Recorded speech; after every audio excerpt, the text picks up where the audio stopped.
Hey there, y'all. This is Jack, and today we're discussing One Piece, chapter 1107. I've been looking for you. Honestly, mostly okay chapter. But before we go into that review, if you like content like One Piece, I review that stuff. So if you like content like this, yep, consider subscribing. I greatly appreciate it. I'm so close to 100 subscribers. So yeah, if I'm able to entertain you, if not, hopefully, you still somewhat enjoy the video. All right, let's just jump right into the review, shall we? All right, cover page. Interesting. Um, I gotta say, Beppo's kind of a jealous jerk, ain't he? My interpretation is Law's just kind of kicking back and relaxing with this snow leopard, and Beppo has a bat and a teapot that he's gonna pour hot tea, and that he's gonna beat it. Okay. All right, let's continue with the review.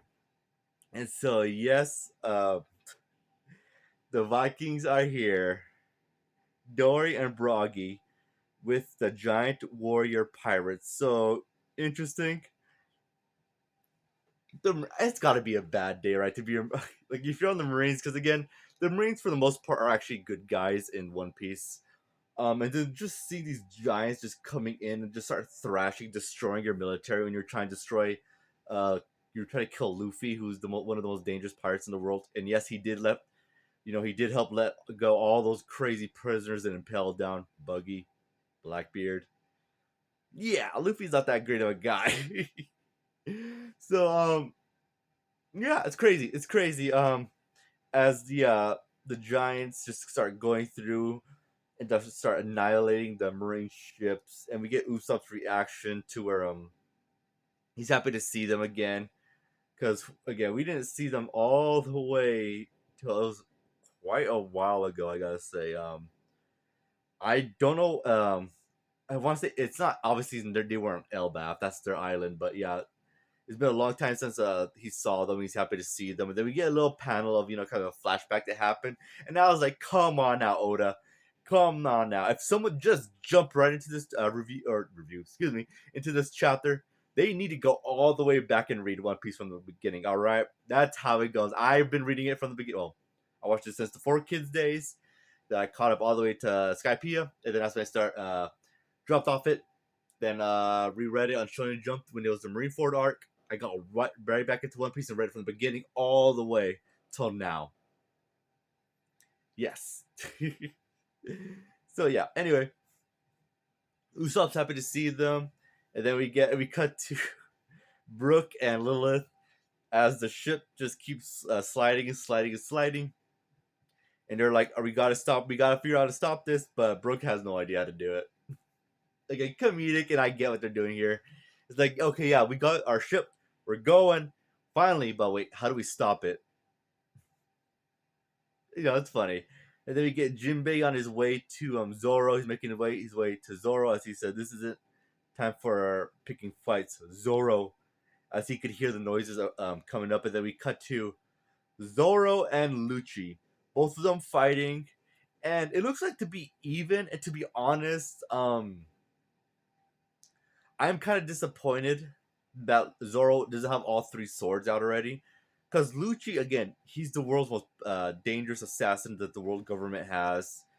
It was a big mistake to have Luffy beat him because the second time around, like we saw, yeah, Lucci, like he was no threat to Luffy whatsoever. And having him coming up against Zoro, and Zoro again is not going all out for whatever reason when he should just to take care of him quickly because he knows, the Marines are here. It's just weird to me. It really is.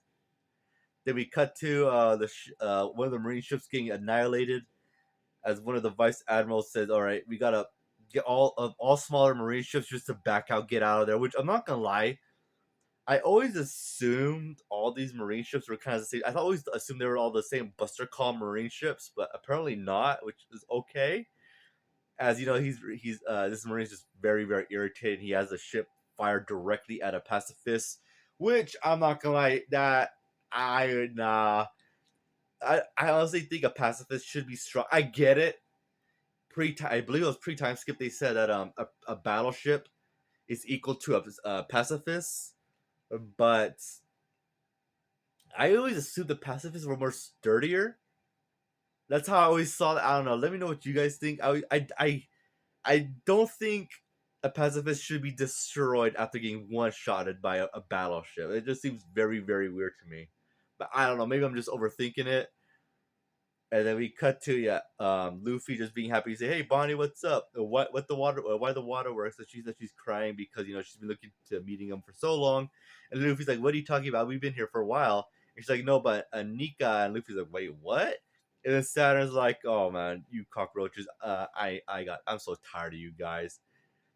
And Luffy's like, he's gonna have fun with it as he goes Booming Dawn, Gatling, and he just annihilates Saturn. Actually, it's interesting that Saturn does his glare, hits Luffy, makes Luffy bleed, but Luffy just does his Gatling and sends Saturn hurtling away. And yeah, I buy it. Saturn is the Devil Fruit is very, very interesting. I gotta say, again, he can get damaged, but he recovers very quickly. So again, very, very interesting. As everyone's like, all right, we gotta get going. But then Vegapunk's like, nah, you gotta leave me. My time's already up. I'm gonna die here. And I was thinking to myself, nah. If Oda's like, I ain't gonna let you die, not yet at least. Or if he dies because Oda said so. Even though honestly, Vegapunk probably should have been dead a long time ago at this point. And Kizaru comes up and he says, "You'll be dead either way. This is it." And he fires his laser, and Sanji kicks it out of the way. Not so just kicks it out of the way, but kind of like kicks and disperses it, which surprises Kizaru, as everyone's very surprised to see this. Which I mean, every time I always think about the lasers. I always remember the part when the after the 2 year time skip when Luffy confronts the pacifist, and the pacifist shoots a laser. Luffy kind of moves his head as he says, "Too slow," goes up and gatlings and destroys the pacifist with one hit. And how much more powerful and stronger are they since now? It's like, yeah, this is not a big deal. It was not a big deal. I don't know why people are freaking out, but yeah, and then Kizaru just kind of like just is like, if that's true, they'll have to scrap the physics books and start from scratch. Oh no! Don't you dare go into physics in the One Piece world! Don't you freaking dare! Usopp got hit in the face with a bat. That was how much tons? And he just got a few fractures. No, we saw his skull shatter, but he's still alive. So physics out the window. All right, that word doesn't exist in this world. And then Frankie, Bonnie get going with Atlas and Kuma. They start heading out, and Kizaru's like, "Well, I'm in a pickle now. They'll escape me, and I at least have to bring one of their heads after this." And Luffy kind of laughs as Sanji says, "You better start drafting an apology letter then." And then so Kizaru's gonna be fighting Luffy, Zoro. Um, Honestly, I still think Kizaru should be able to just blow through them easily. Like he literally could, and just annihilate Bonnie. Vegapunk's there, which I was surprised that they left him. I was very, very surprised at that, to be honest. That's very weird to me. Like, it's weird to me that Frankie didn't just break the ground underneath um, Vegapunk and just lift him and try to get him out of there. But that's just me, though.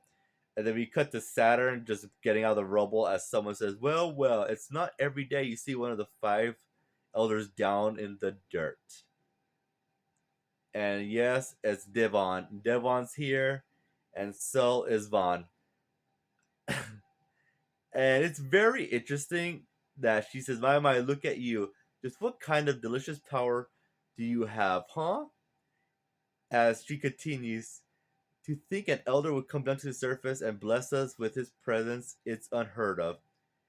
As she touches his leg and says, "But it's sure to make our job a hell of a lot easier. Mission complete." So we know our devil fruit she has, right? Where she could transform into anyone else.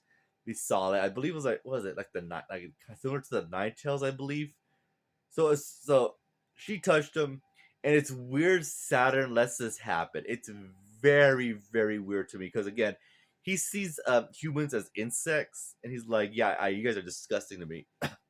And she just going up and just touching him is very, very freaking weird. I gotta say for sure. As Saturn says, Captain Davon, I'm surprised a level 6 escapee like you would choose the life of a subordinate. And she says, teach is special. And Saturn is like, as is his lineage. And she says, so you know about that. Your crew is also up to something.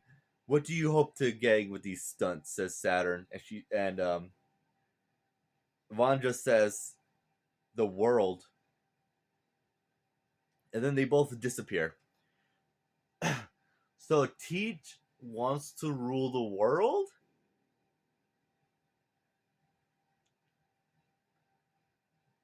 That's weird to me. I always assumed he wanted to be the pirate. His own. I might have to make a separate video about this because I got some things to say about this. But interesting. I gotta say, as they kind of leave, and as Avant and Devov are leaving, Caribou arrives, wanting to join them. And yeah, I mean, and that's the end of the chapter. So I think they're gonna accept Caribou. I think Kizaru again, he just has to outlast Luffy again, and Luffy's done. And we don't know how Luffy got the food at this point. We're gonna need to answer all that because that's what's saving the day here. That is literally what's saving the day here. Sanji knocking laser, that's not really a big deal.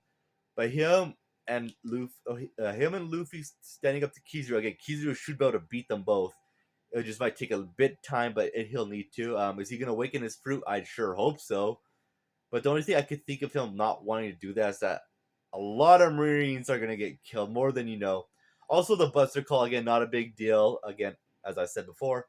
But yeah, again, interesting chapter. The things I really had a problem with is them leaving Vegapunk. I guess I'm gonna die, but it's weird our heroes would do that. And also Saturn letting Davon touch his leg. That was very, very weird to me. So I'm gonna give this chapter a 6 out of 10. But overall, I enjoyed it. I enjoyed it. And again, the Marines, holy freak, the tables have turned so fast on them. I feel so bad. So anyway, that concludes my review. If you listen this far, I appreciate it. I hope you guys have a great day. Take care.